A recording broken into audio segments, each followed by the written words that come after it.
In a year of massive upheaval and change, we have a different kind of Pixel phone from Google. The Pixel 5, selling for $699 in the US, is the cheapest flagship Pixel in years, and the first not to use the very best Qualcomm processor. But despite this, it might also be the best Pixel ever. Take a sec to subscribe to Android Central here on YouTube, and we'll get into why that's the case in our full review of the Google Pixel 5.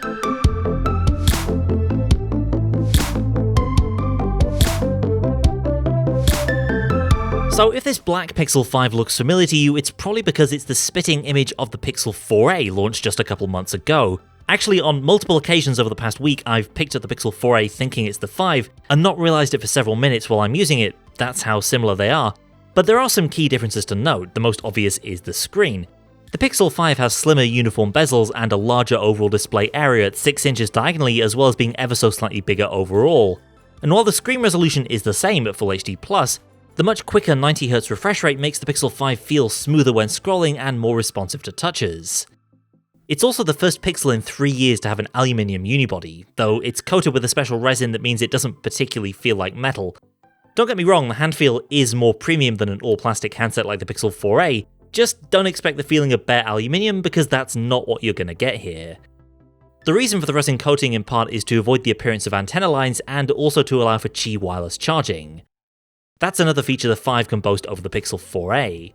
Google cuts an area into the metal unibody to allow the charging coil to pick up charge. The black Pixel 5 I'm using honestly looks a little dull. It has this subtle speckled pattern on the back, but otherwise it's pretty nondescript. If you're interested in a Pixel 5 that's more colourful or just less dull, you'll definitely want the greenish sorta sage model, which is much more eye-catching.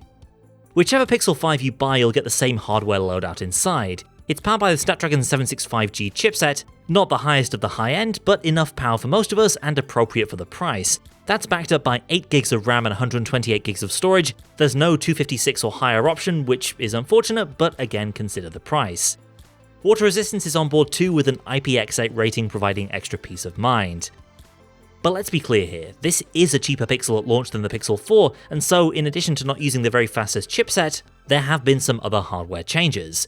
The face unlock and motion sense gestures from the Pixel 4 are gone, instead replaced by a basic hole-punch selfie camera and pixel imprint fingerprint scanner. I'm not too sad to see motion sense go, considering how, useless it was in the Pixel 4, and as for face unlock, the Pixel 5's rear fingerprint scanner works fine for biometric unlock duties, and gives you the very helpful option to swipe down at any time to see your notifications. The most important thing Google has upgraded in the Pixel 5 though is the battery. With a 4080 mAh rating, it's the biggest battery in any Pixel, and a welcome upgrade over the frankly terrible battery life of the Pixel 4. I've routinely gotten more than double the longevity of the Pixel 4 out of the Pixel 5, in some cases coming in around 7 hours of screen on time over 24 hours off the charger. With lighter use, there's no question you could get a second day out of the Pixel 5.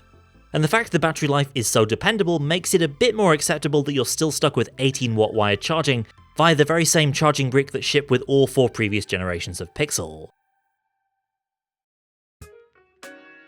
Google's Pixel software continues to be a delight to use. We'll have to see how well it ages over time, but first impressions are very positive. The look and feel hasn't changed too much at all compared to Pixels on Android 10, but Google's continued to build out its software, services and AI features to really differentiate the Pixel from other Android phones. The Google Assistant of course remains ubiquitous, with the new faster interface that's still only available on Google phones a year after the Pixel 4 launched, and the features I really appreciate on a Pixel are back too, like Now Playing for music identification, and Live Caption for transcribing any audio on the device. Compared to previous years, the number of new Pixel software features is relatively small here, but there are some neat additions all the same.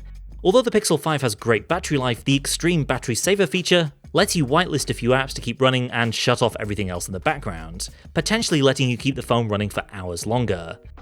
And Google Assistant has also picked up some new telephony tricks provided here in the US. The new Hold For Me feature means you don't have to spend minutes or even hours listening to badly compressed hold music.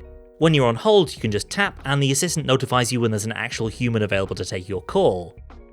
And the Portrait Light Editor is a new feature in Google Photos that uses machine learning to adjust the lighting on your subject after the fact. This works not just on photos taken with a Pixel 5, but older pictures in your Google Photos library as well. Super useful if you're taking portraits in less than ideal lighting, and a great fit for the night sight portrait mode, which we'll get to later in this review.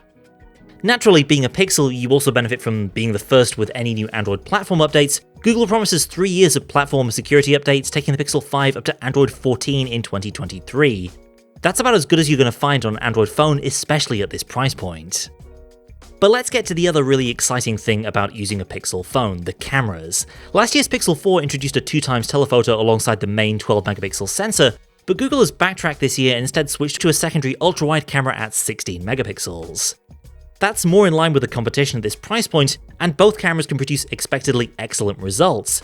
Even at this cheaper price point, photos have that trademark Pixel look, and the stunning night sight mode is as good as any of the competition in very dark conditions.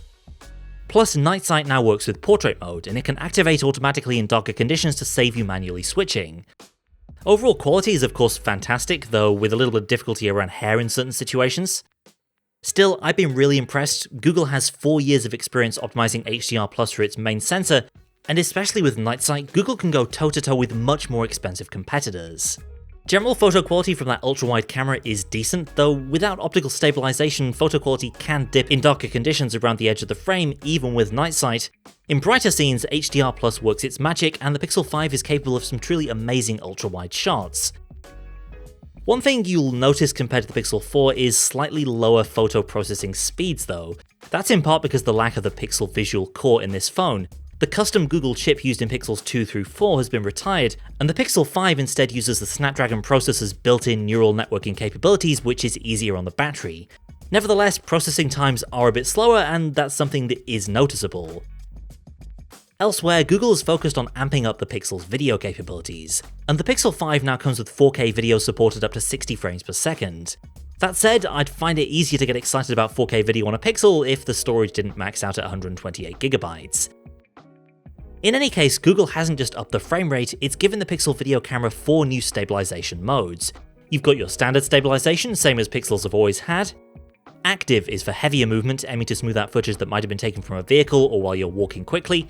There's locked mode, which zooms to 2 times and aims to keep locked on that single spot even if you're moving around.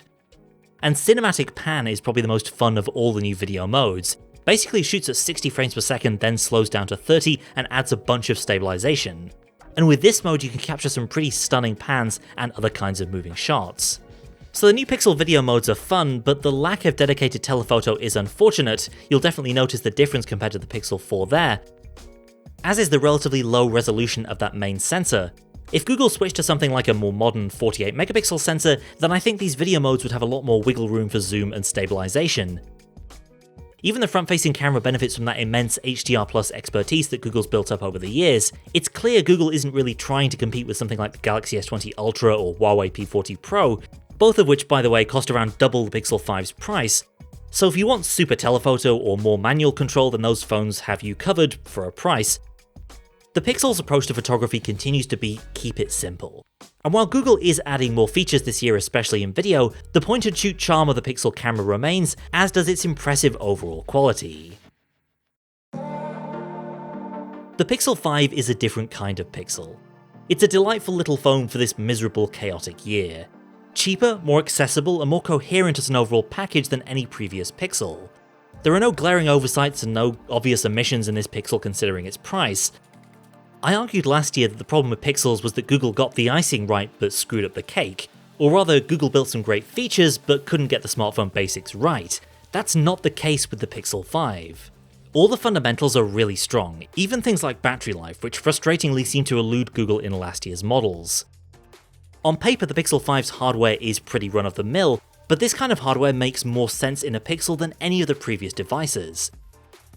Google is taking good enough smartphone hardware and elevating it through software, services, and AI. And while some people like me may mourn the days when we could get all that stuff alongside top-tier specs, that's obviously not the direction of travel for the Pixel series.